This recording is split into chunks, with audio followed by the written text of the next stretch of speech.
The room smelled of old wood polish, arrogance, and tension. My heart was already pounding when I stepped into the lawyer's office, but I held myself together, head high, lips closed, back straight. Everyone else was already seated. My older sister, Monica, perched beside our father like she was born to inherit legacies.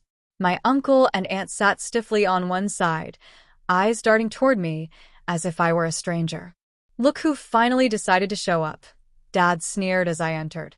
"You're only here for money, aren't you?" I didn't reply. I couldn't.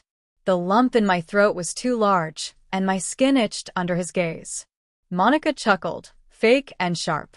"She probably thinks she'll get something." "She'll get nothing," Dad snapped. "She's done nothing but be a burden since the day she was born." The lawyer, Mr. Ellsworth, a thin man with tired eyes, cleared his throat. "Shall we begin?" My knees buckled slightly as I took the last empty seat.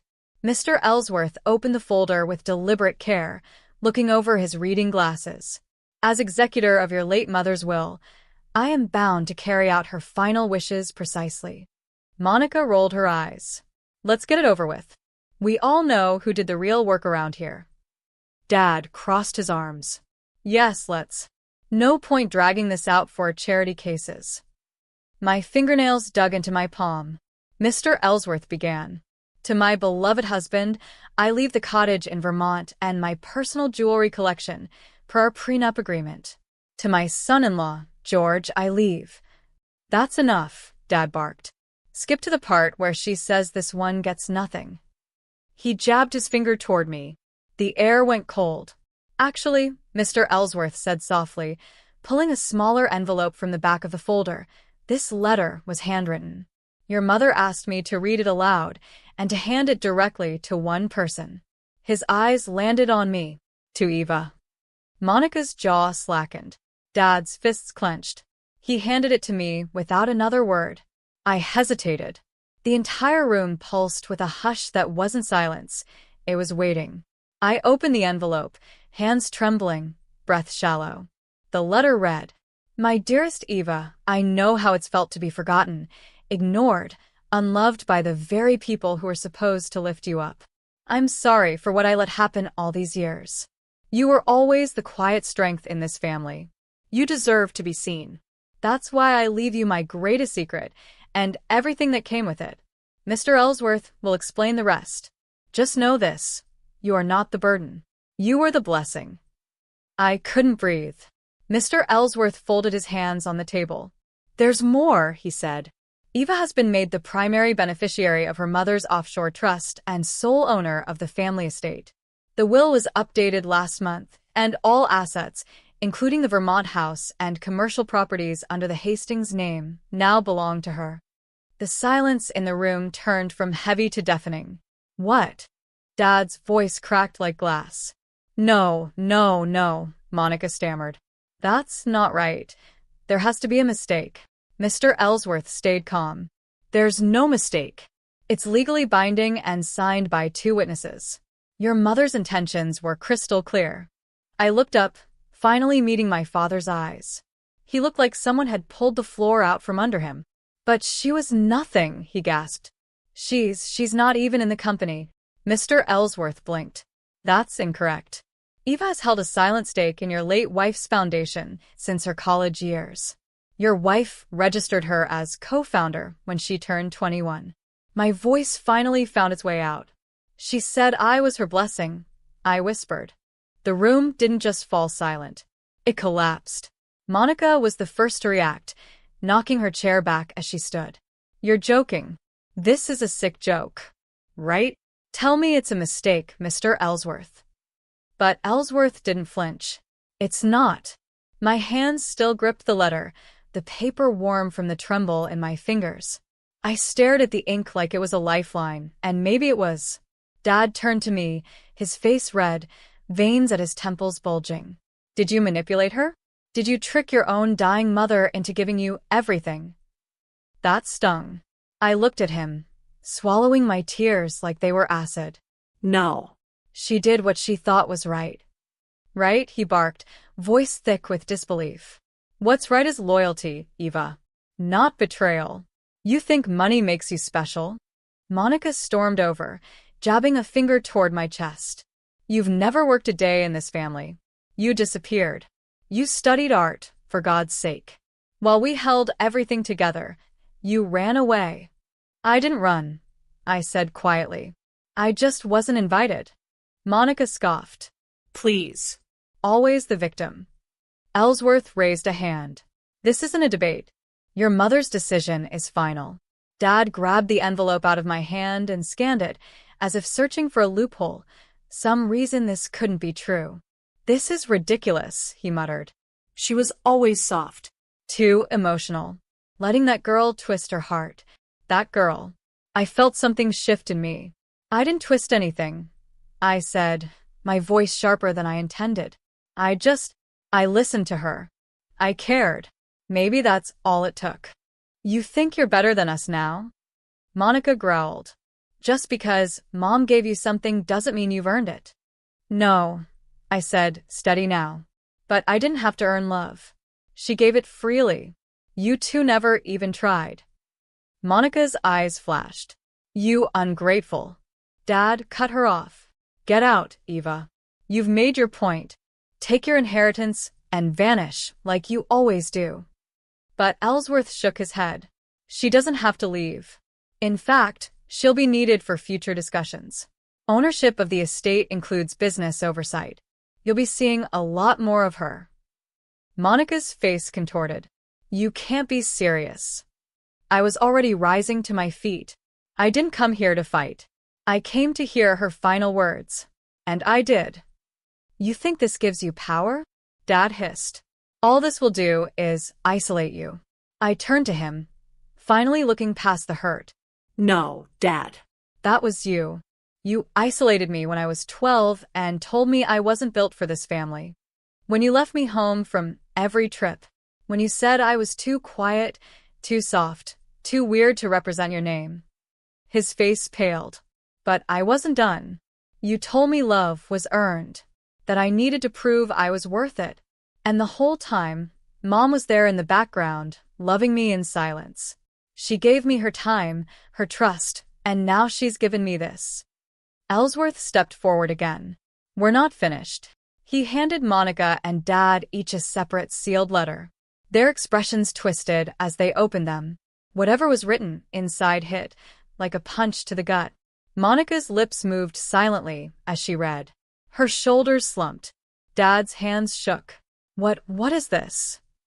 Monica's voice broke. A clause, Ellsworth explained. Should any family member attempt to contest the will or malign Eva publicly, they forfeit their share of the remaining trust fund. Your mother was very specific. Monica looked at me like she'd seen a ghost. You set this up, she whispered. You poisoned her against us. No, I said softly. You did that all by yourselves. She looked ready to spit fire, but Ellsworth wasn't finished. There's more.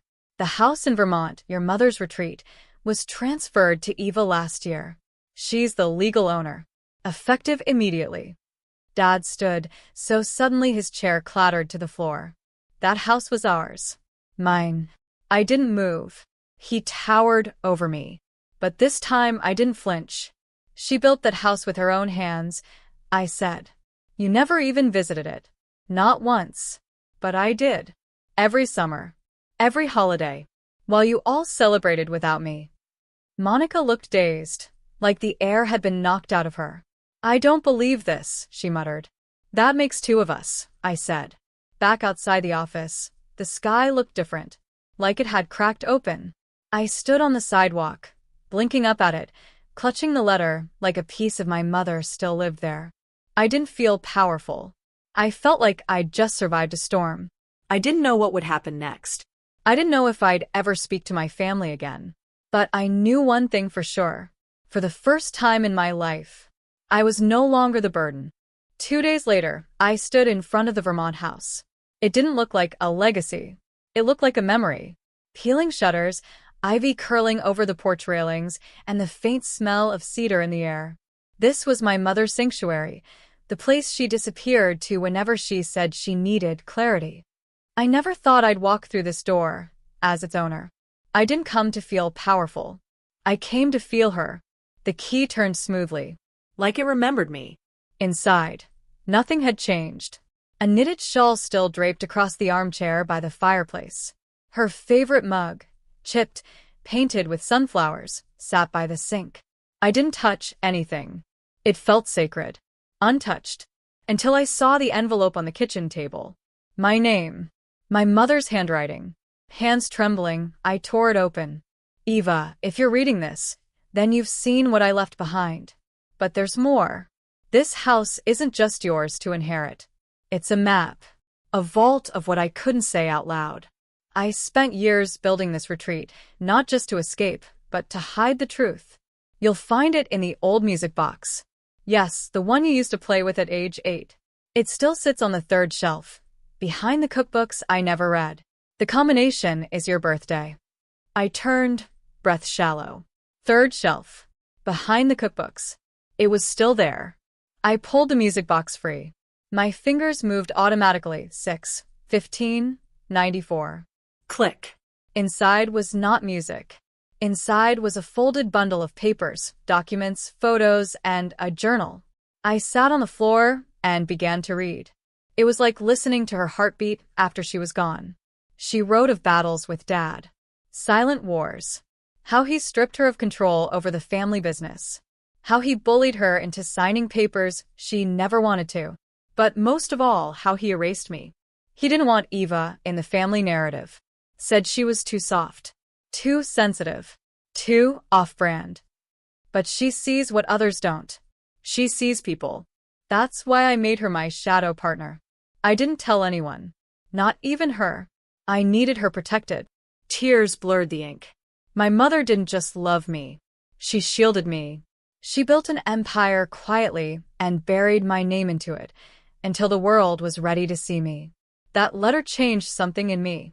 I wasn't just the daughter. I was her legacy. The next day, a black car pulled into the gravel drive. I wasn't expecting anyone. My heartbeat picked up. The driver stepped out, then opened the back door. A man in a charcoal coat stepped out. Late 30s. Sharp eyes. He didn't smile. Eva Hastings, he asked. Yes. I replied slowly.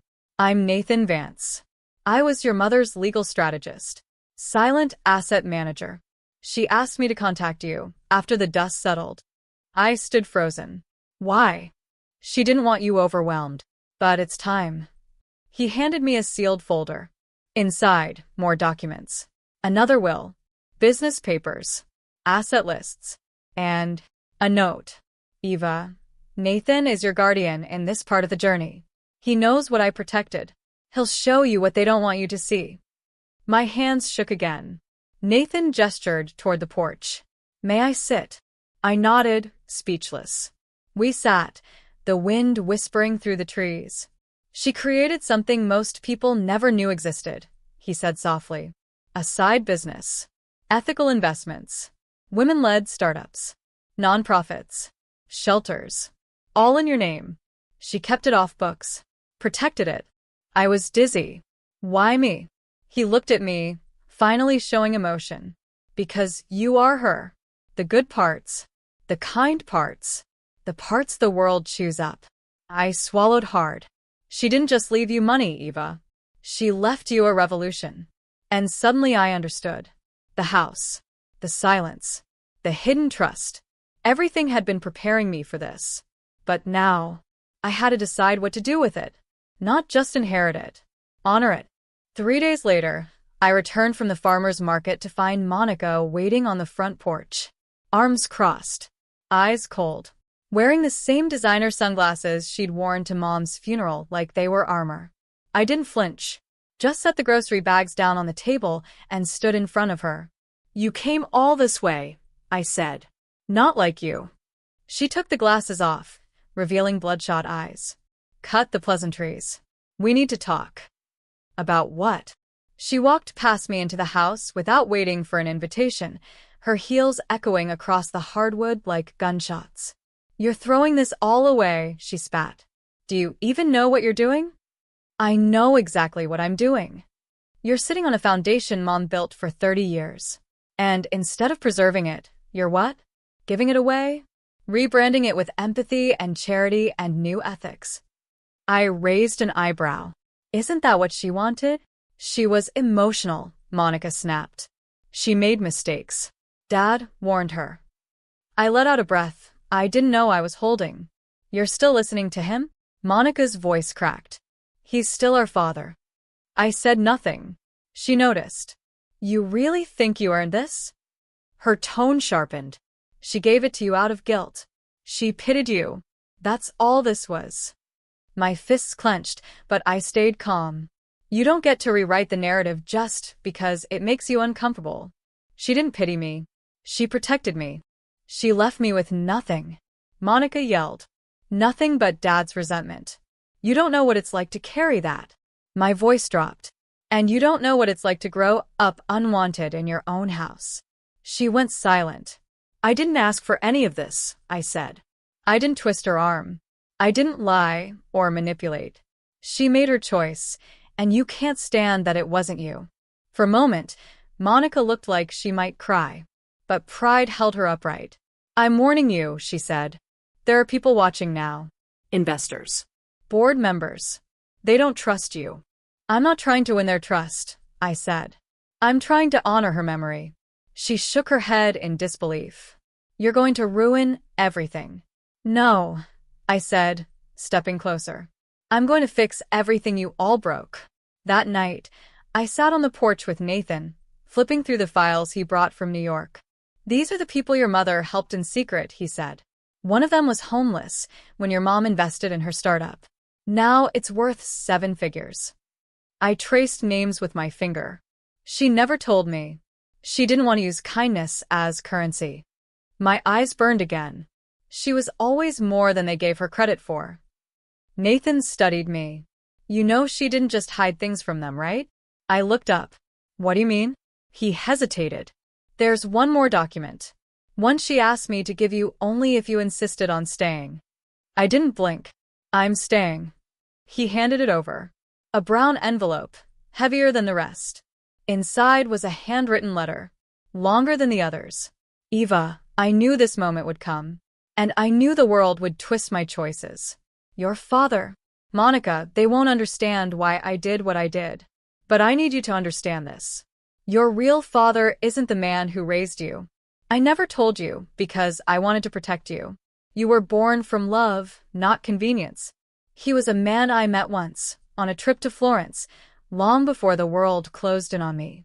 He was kind, gentle, not rich, not powerful, but honest. Your father rejected you because he knew you weren't his. And I let him, because I was too afraid. Too ashamed. But now you need to know. You need to know that the strength you carry isn't from the Hastings name, it's from your own. The wind whistled across the porch. I couldn't breathe. Nathan placed a gentle hand on my shoulder. She carried that secret for decades. For you. I stared into the dark. I thought I was healing, but she just broke me all over again. No, he said. She gave you the missing piece. Now you get to decide who you become. The next day, Monica called. I want to meet, she said. Why? I want to apologize. The line went quiet. I agreed to see her. But I didn't expect what she brought. A USB. What's this? I asked. She didn't meet my eyes. Something I found on Dad's computer. Emails. Legal threats. Proof he tried to dissolve the Silent Foundation after Mom died. He knew. Knew what? That you were the majority owner of the trust. He planned to contest it. Quietly. Had the papers drawn. I stared at her. Why are you giving this to me? She bit her lip. Because I'm tired of being the villain. And maybe because I miss my sister. The boardroom was full. Cameras. Voices. Suits. Eyes. The family estate's annual foundation meeting had never been open to the press until now. But that morning, I had issued a public statement. The Hastings Foundation is no longer silent. I stood at the head of the long table, my mother's old pin fastened to my blouse. Her letters were in my purse. Her name, our name, was now on the plaque behind me. People thought I wouldn't show. They didn't know me yet. Across the table, My father walked in, shoulders squared, eyes calculating. He wasn't invited, but of course he came. Monica followed, quieter than usual, clutching her own folder. We hadn't spoken since the USB exchange. My voice didn't shake as I began. My name is Eva Hastings. You know me as the daughter who wasn't in the room. The one who never showed up in press photos, who didn't sit on boards, who never took credit. That was intentional. The board members whispered. But my mother chose me. Not because I was the loudest or the most polished, but because I saw what others missed. People. Kindness. The small things. She built this foundation not just on money, but meaning. And that's what I intend to continue. Dad smirked. So, this is your coronation speech? I met his eyes. This is your reckoning. Whispers. He stood. You don't belong at that table. You said that at the will reading, I said. And yet, here I am. You don't have the experience, the alliances, the strategy. I stepped forward. I don't need strategy to see what you've done. I took out the USB Monica had given me, inserted it into the display system, clicked the file labeled redacted_threats, PDF, and projected everything. Emails, contracts, confidential messages with lawyers. A paper trail of attempted manipulation, trying to dissolve the nonprofit branches my mother built, transferring funds behind board backs, freezing assets. Gasps. Some jaws dropped. A few phones were raised. My father's face drained of color. This is slander, he barked. No. It's your signature, I said. And this board deserves to know the truth. One of the older members stood. Is this confirmed? Nathan, seated in the corner, stood. I managed her portfolio. It's real. The silence was different this time. Heavier. Final. My father's voice broke. She was going to destroy everything I built. I stared at him, steady. No, Dad. She was building something you could never understand. And now so am I. He stepped back like he'd been slapped. Monica rose slowly beside him. She looked at the screen, then at me. Then she said, she's right. Everyone turned. I helped cover things up. I thought I was protecting the legacy. But it wasn't a legacy. It was a leash. And I'm done being choked by it. Dad's hands trembled. You ungrateful. Don't, Monica cut in. Not this time. For the first time in my life, she stood beside me. The press coverage exploded. Estranged daughter exposes truth behind billion-dollar foundation. The quiet heir who changed everything. My face was suddenly everywhere. But I didn't care about fame. I cared about the voice I'd finally reclaimed. About the truth Mom had buried in every quiet moment we ever shared. About peace. The Vermont house became a sanctuary again. I turned it into a retreat for young women launching nonprofits. Monica even offered to fund the first cohort. Don't make me regret this, she joked. You already did, I smiled. We're just starting over. Our father? He disappeared from the spotlight. Quiet lawsuits were filed. Settlements paid. But the bigger punishment wasn't legal. It was legacy. He lost what mattered most to him. Control of the name he once thought only he defined. 1 year later, I stood under a soft spring sky, reading aloud at the foundation's new grand opening. The place buzzed with laughter, ideas, music. No suits. Just humans. I looked out over the faces. Some I knew, some I didn't. But all of them belonged. I pulled out the final letter Mom ever wrote. The one I hadn't read until that morning. Eva, you'll be tempted to play small again. Don't. The world won't always clap for the quiet ones, but you were never meant to live in their silence. You were born to rewrite it. I folded it carefully and whispered, I hear you now, Mom. Then I stepped onto the stage, not as the burden, not as the mistake, not as the forgotten daughter, but as the voice of something new. And this time, the room stood for me.